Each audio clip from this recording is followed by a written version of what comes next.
Hey YouTube, it's Mark here. Just want to record a very short video this evening.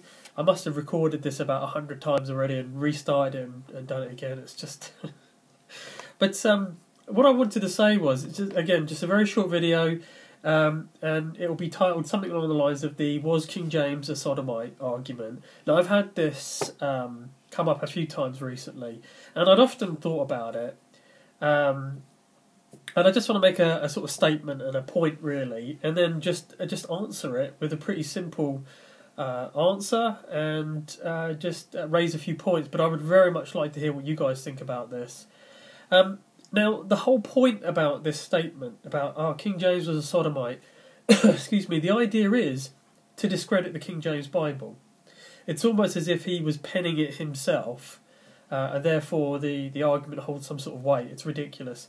But anyway, let's just be clear on one thing. The King James Bible is expressly and explicitly clear on the sin of sodomy.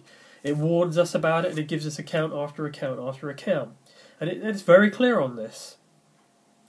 This video that I'm recording tonight isn't about sodomy itself. I'm not here to preach on the sin of sodomy. I'm just here to say that the Bible is very clear on it. And the argument is that he somehow has had an influence on it. Now, when somebody is involved in a project, when they're deeply involved in a project, you see their fingerprints all over it, which is why we see the fingerprints of God on the King James Bible. Now, if King James was a sodomite, don't you think we'd see the fingerprints of a sodomite on the Holy Word? Don't you think that we would see some subtle changes, some corruption? Don't you think that we would see that? We don't. The book itself is evidence, and very easily it answers that question. The "was King James a sodomite?" argument. It answers the question, clearly not. But actually, the real point is, does it matter? Personally, I don't think that he was a sodomite, but more importantly, I don't care if he was a sodomite or not, because the Bible tells me all about it. I'm not interested in whether King James was a sodomite or not. Why does that matter to me? When I have the Word and the Word testifies. Do you see what I'm getting at, guys? It makes no difference. No difference at all. We would see the fingerprints of somebody that had control over that and had influence and a position to advise, to change and alter. We would see that. We would see that plain as day. Now, what I wanted to go on with that is, what Bibles are out there that have those fingerprints of sodomites on? NIV? Virginia Mollencott? Just to name one straight away? Or what about the perverse Queen James Bible? Do you see the fingerprints of sodomites on those translations? Do you see what I'm getting at?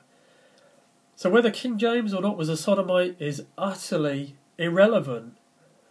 The Word testifies. We have the Word here, Scriptures, inspired by God Himself. And we have that everywhere. So, if he was, where's the evidence? In terms of Scripture, guys. Don't care what he got up to in his personal life. You show me in Scripture. And if he wasn't, that's fine. It doesn't matter, because the Word testifies. So, I just wanted to bring that, really. Just a very quick video. It's a very bizarre argument that these people bring up.